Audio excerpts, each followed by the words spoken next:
So Daniel came in just complaining of, his mother dropped him off, and he's complaining of really bad abdominal pain. So we put him in the room, and I assess him. And people with abdominal pain, they can have a wide variety of things.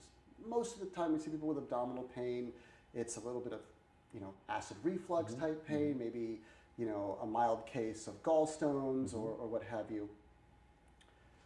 So I do labs on him. I get labs, and the labs come back, and I'm at the computer, and I have one of those oh crap moments. His labs indicated that we're highly suggestive of a disease that's called gallstone pancreatitis. It's a condition where a gallstone basically comes out of the gallbladder where it normally should be, and it blocks the bile duct, the main flow of bile from the liver, and also the flow from the pancreas, the pancreatic duct, and it blocks the flow into the intestines where it needs to go. It's a very easy to conceptualize problem. Little stone blocking the flow of important intestinal juices. Well, if that stone doesn't spontaneously come out and doesn't resolve itself, that fluid just builds up, backs up into the liver, backs up into the pancreas, and starts to shut down those organs. The first thing that I have to do that would help whatever receiving hospital I can get him to is to do an imaging study to see where the blockage is and to actually confirm the diagnosis, because the labs are suggestive of it, but you have to get some kind of imaging test to confirm it. Right. And so we quickly do a CAT scan. Sure enough, CAT scan comes back with the radiologist report, boom, gallstone pancreatitis. And that's when it's like, okay guys, we need to get him out. We need to find some place that has the appropriate specialist that can relieve this obstruction. Right. That can get this taken care of definitively. In the meantime, the things that we do is we support the body. You have to give antibiotics right away, because that fluid eventually leads to infection. Right. And once an infection sets in, it went from a life-threatening diagnosis to you are going to die very quickly, imminently diagnosis. While we were trying to get him somewhere, his blood pressure started to drop on me. He was sweating profusely. Amazingly, he was still able to communicate, and he understood everything that was going on, which is still a mystery to me. I was able to hold on like that with his mental capacity.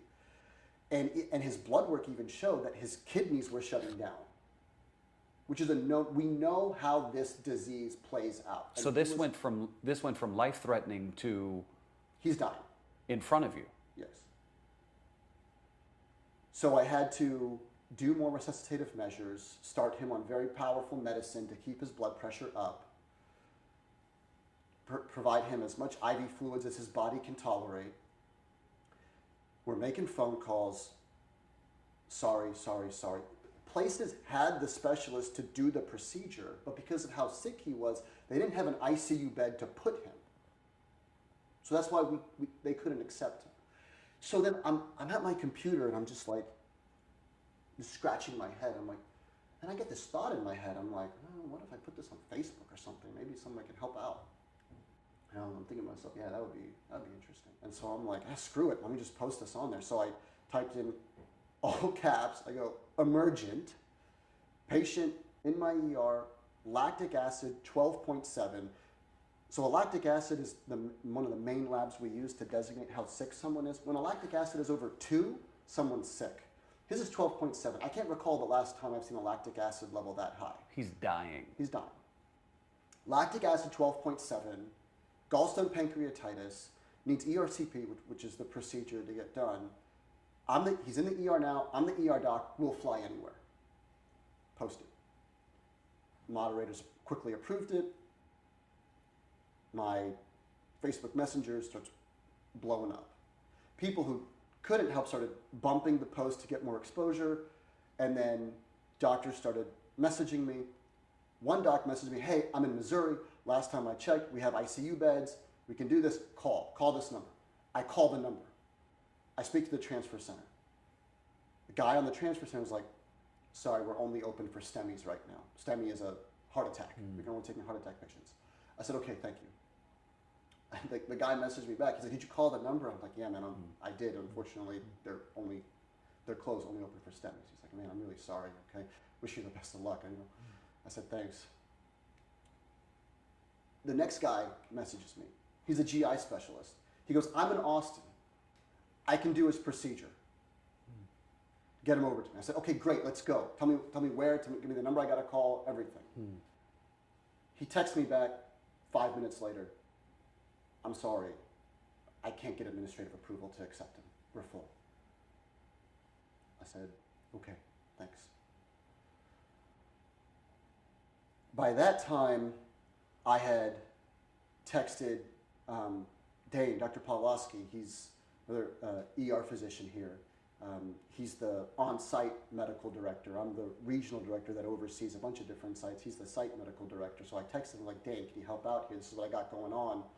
And actually, I think I had texted him even first. I think he was the first person that I texted. He texted me back. He's like, okay, I worked out a deal with one of the hospitals in Houston. I'm like, okay, tell me, what's going on? He goes, they'll accept him. They'll do the procedure. But after the procedure, if he remains critically ill, we have to agree that we'll take him back after the procedure's done. That makes no sense. It makes no sense. But it makes sense in the context of they would have no place to put him. So they're saying we can do the surgery for you. I just don't have an ICU bed to then care for him. Exactly. Okay. Wow. I said, Dane, whatever, I'll take it. Let's go. Whatever, I'll take it. Like, okay. We get it arranged. Once we have that conditional acceptance, we call the flight crew. Flight crew's on the way.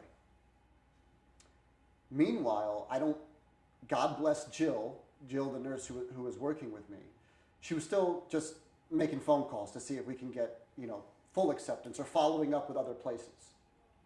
So she calls another hospital in Houston. She actually calls the VA. We had called them initially. Couldn't get anywhere. Okay. Excuse me. So the VA, at the second phone call, I actually get to speak to another physician there. And I'm able to convey the severity of the case. And he's like, oh my God. He's like, yes, we'll take him. We don't have an ICU bed. I'll take him to the ER. We'll figure it out from here. We'll figure out what we can do from here. I said, okay, great. So the flight crew lands, and we had to tell them change of plans. We're not going to that hospital. We're going to the VA. Meanwhile, and this was about 5 hours from the time that we started to make phone calls. Meanwhile, what's his condition? He's getting worse. He's still awake, alert, and talking, and this is when I had that thought in my head is like, I need to get his mother here right now. Why? Because the procedure was the only chance that he has to live. But then I had to realize, I had to come to terms with the fact that even if he gets the obstruction relieved, let's say right now, at this moment in time, I still don't have a good feeling that he's going to make it because it's been so long. He's getting so sick. So I called his mom, and I told her, I said, if he doesn't get this procedure done, he is going to die. Even now that we got someplace to send him that can do it, even if it gets done, I don't think he's even going to make it after that. One thing I've realized in my time in medicine is that that's what people want to hear. They want the absolute truth. The truth. They want to know what I'm thinking, what I'm feeling. Right. And I told her, I said, you need to get everybody in his life. And I told him everything too. After I told him everything, the same thing. And I said, you need to call everybody in your life, your friends, your loved ones, your relatives, whoever you want to talk to. Because I don't know if you'll get a chance to speak to them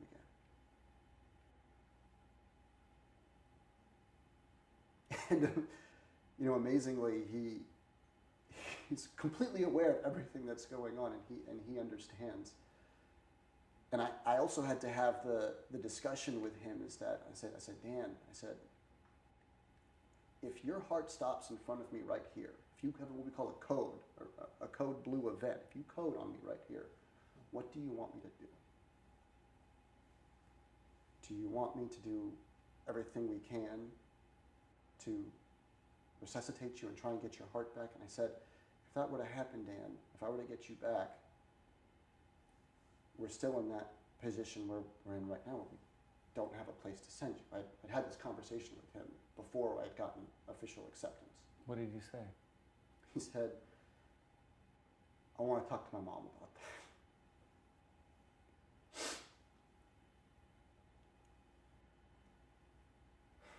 And then when we got acceptance, it's like, okay, we're gonna put that discussion on the back burner. Let's think positively. Let's go. Let's get him where he needs to go. And one of the few times, if not the only time, I smiled during that whole ordeal was when I told Dan that we got a helicopter on the way to get you where you need to go. He goes, oh man. He was in this bed right here. He goes, oh man, I promised myself after Afghanistan I would never be in a helicopter again. And he goes, oh well, I guess. So we were able to get him out. Did the mom get here before he flew out? Absolutely, yeah. Thankfully. Did they have the conversation about what he wanted? Yeah. And what was his decision? I think at that point his decision was let's do everything we can. I said, okay, Dan, we're going to do everything. They said that he was the sickest patient at the VA, and that all hands were on deck around him. Things just proceeded to get worse. They couldn't do the procedure that he needed because he had deteriorated so much through the time that they had been trying to find him a bed, that they couldn't keep his blood pressure up. And so he's on 4 different medications. They were asking for approval of the 5th one. And they had told me that they were trying to get him stable. The last I had heard was, as soon as they got him to the VA, he was sick enough that they put him on a ventilator and put him in an induced coma. And his blood pressure was staying about 50, 40, you know, and which means that he wasn't getting any blood to his brain, you know, and his kidneys failed about midnight. The radiologist that was going to try to do the surgery that he needed, they were going to have to go through his liver, told me that they were going to do that procedure that they needed to do for him. 4 hours later, I called back because I hadn't heard anything, and they told me that he had continued to decline during the night, and they never were able to get him stable. In that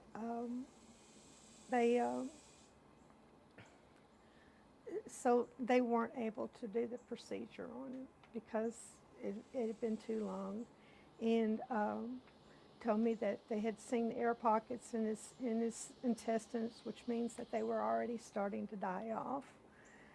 And so I asked if my sister, my daughter, and my grandson could go up with me to see him. Yeah, you went up there.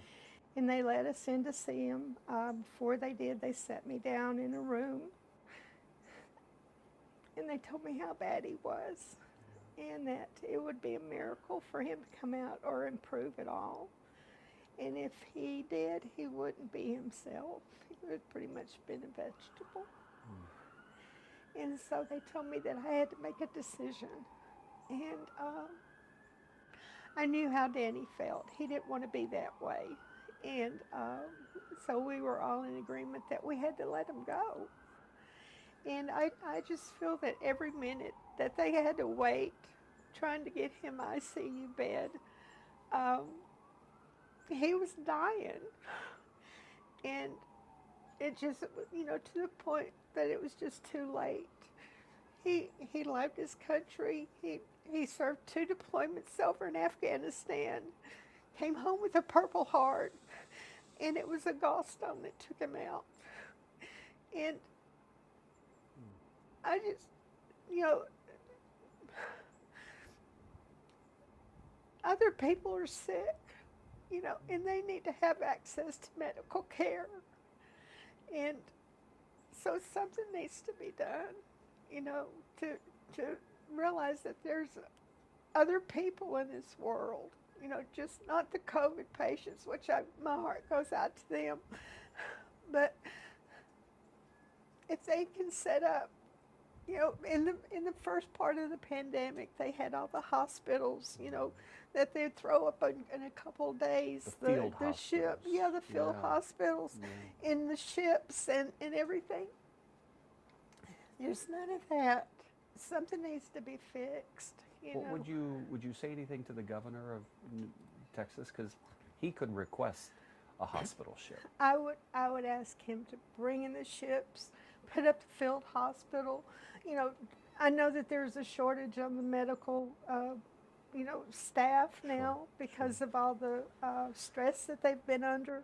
But if they did the field hospitals, they could pull from the military medical staff to help with these, and and lighten it up some for these for people like my son, and it's just heartbreaking, and I just hope that not only Governor Abbott, but the president and everything, that they realize that they've got to do something. This is not funny. It's not going to go away, in the next week or two. They can be helping people in the meantime. And your son did not have COVID. No. He was negative. Negative, vaccinated, and he was fine one day, gone within 24 hours because he couldn't get the help he needed. I've never lost a patient from this diagnosis. Never. Because we know what needs to be done, and we know how to treat it. And we get them to where they need to go. What do you attribute? What do you think was the main reason he died? The fact that I couldn't, the biggest contributing factor was I couldn't get him out in 30 minutes. And that's what it normally would have been. It would have been, I call a hospital, I say, hey, this is what I got. Okay, we'll take him right now. That takes 10 minutes. Another 20 minutes to tell the flight crew to get here to take him. 30, 45 minutes, the most, to get him out. How long have you been a doctor? I graduated med school in '09, and did training, residency, all that kind of stuff, and I've been practicing full-fledged since 2017. So for I've been in people, Houston since 2017 practicing. so for people who don't understand that this is a crisis, what do you say to them? What can you, 1 + 1 is 2? Like, I don't know what else you can say. I challenge anyone to find another physician in the greater, or nurse, or anyone in the greater Houston area that would refute that this is the biggest crisis they've ever seen.